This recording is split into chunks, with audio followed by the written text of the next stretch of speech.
He thought he'd stolen my login. What he didn't know was that he'd just logged into a minefield I built myself. My name's Maya Khan, Senior Systems Analyst at Lightcore Technologies, a billion-dollar software giant where everything sparkled except the truth beneath it. I wasn't born into privilege. I earned my place line by line of code, sweat, and sleepless nights. Then came Ethan Vale, the CEO's golden boy. Fresh from business school, armed with charm, arrogance, and his father's last name. He was assigned to learn the ropes under me, which basically meant I'd do the work while he took the credit. At first, he was harmless, lazy but curious, leaning over my shoulder pretending to understand my scripts. He'd ask about server access, root privileges, and data encryption like he cared. I should have seen it coming. The company was about to roll out Light AI, an algorithm I'd built from scratch to revolutionize data analysis. It was supposed to be my moment, years of underpaid work finally recognized. But something felt off. Ethan started showing up earlier than usual. His smile too wide, questions too specific. One night, as I left the office, I saw the faint glow of my workstation reflected in the glass door. Someone was still logged in under my credentials. When I walked back in, Ethan was gone. My gut twisted. I checked the system logs. My access had been cloned. He'd stolen my login. But instead of panicking, I smiled. Because what Ethan didn't know was that months ago, I'd created decoy servers, mirror images of our actual project filled with dummy data and traceable scripts designed to expose intruders. Tomorrow, I thought, would be fun. The next morning, Ethan strutted into the office like he owned it. His father, Richard Vale, the CEO, was all smiles during the morning briefing. "Everyone, I'm proud to announce Ethan's been leading a secret innovation project using Lightaia's framework," Richard said. "We'll be showcasing his prototype next week." My chest tightened. That was my work, or at least, that's what he thought. I played dumb, congratulating him like everyone else. But I noticed the cracks. Ethan avoided eye contact. He'd startle every time I walked by. Then came the late-night messages. "Hey Maya, you're not mad, right? You'll still help me polish the files before the board meeting?" I didn't reply. I was busy watching him dig deeper into the fake system, the one rigged with false analytics, gibberish logs, and a neat little script that recorded every unauthorized keystroke. Still, the emotional weight hit me hard. I'd trusted him, mentored him, even. Watching him parade my creation as his made me sick. By Friday, I could barely stand the whispers.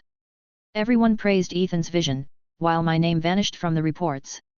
That night, sitting alone in the server room's blue glow, I whispered to myself. "Fine, Ethan. Take the stage. Just don't trip when the floor collapses." Because the dummy project he was presenting? It wasn't just fake. It was booby-trapped to implode on public demonstration. And I'd just finished setting the countdown. The betrayal went public during a company dinner. Ethan announced the revolutionary AI model, my code, my design, my years of sacrifice as his solo achievement. Cameras flashed. Applause roared. Then, the dagger. Richard Vale raised a glass and said, "This promotion cements Ethan as the future of Lightcore. Effective Monday, he'll head the new innovation division." I froze. That was my role. My promised promotion. He'd stolen my work, my login, and now my career. Afterward, he found me outside the ballroom. "It's not personal," he said. "You'll still have a job. Just, lower profile." I stared at him. "You used my login." His smirk faltered. "I didn't. Don't bother. I built the system. Every move you made is logged. Including last night's file transfer." For the first time, Ethan looked scared. He didn't know how much I knew or that I'd already planned my revenge. Tomorrow was the official product demo. And the moment he connected that stolen code to the company's main network, the fake Light AI would do exactly what I programmed it to. Expose the thief. I barely slept. Rage had burned itself out, replaced by cold focus. For years, I'd let people like Ethan step over me, the quiet worker behind loud men. Not anymore. I watched him rehearse in the auditorium. His voice wavered slightly as he quoted my design notes word for word. The projection behind him showed fake analytics I'd planted, numbers that would soon spiral into chaos. When he turned toward me for approval, I only smiled. My colleague Jenna noticed. "You're scarily calm," she said. "I'm done playing fair, I replied. Sometimes justice isn't clean. It's poetic. That night, I uploaded the final patch to the dummy system, a hidden line that would trigger during tomorrow's live demo. Message: unauthorized user detected. Original developer, Maya Khan. And the best part? It would be broadcast on every investor's screen. Morning of the launch. Hundreds of executives, journalists, and clients filled the glass auditorium. Cameras everywhere. Ethan, in his designer suit, looked like the future his father bragged about. He logged in using my stolen credentials, the same ones that now led to the dummy AI. I sat in the back, heart pounding. My USB stick was my insurance policy, the real AI, encrypted and safe. He began, "Ladies and gentlemen, today Lightcore unveils the most advanced intelligence engine in the world." He clicked run demo. The system hummed, lights flickered, and data streams appeared on the big screen. For 30 seconds, it looked perfect. Then, red text flooded the display. Unauthorized access detected. Original developer, Maya Khan. The crowd gasped. Ethan froze. Cameras zoomed in. The script ran its course, flashing timestamps, access logs, and cloned credentials. His own emails popped up, showing the stolen login sequence. Richard's face went pale. Ethan's voice cracked, This isn't supposed to." Too late. The truth was out.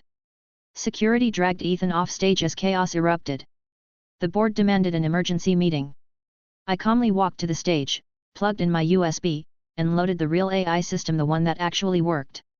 "Allow me to demonstrate what light AI is really capable of," I said. In moments, the genuine model predicted data trends flawlessly. Investors applauded. Richard Vail approached me after, shaken. "You set him up." I met his gaze. "No. He set me up. I just let him believe he'd won." Within hours, news outlets picked it up. CEO's son caught stealing employees' work in live demo disaster. Ethan's reputation imploded. His father suspended him indefinitely, and I was reinstated as head of innovation.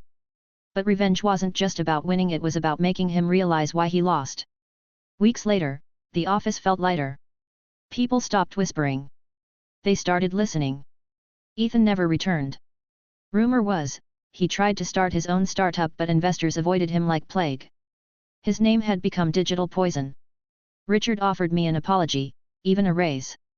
I accepted one, not both. Respect meant more than money now. Sometimes, I still see the login screen Ethan stole glowing in my mind. It reminds me that knowledge is power, and underestimating the quiet one in the room is a fatal mistake. As I watched the sun rise from my new corner office, I whispered.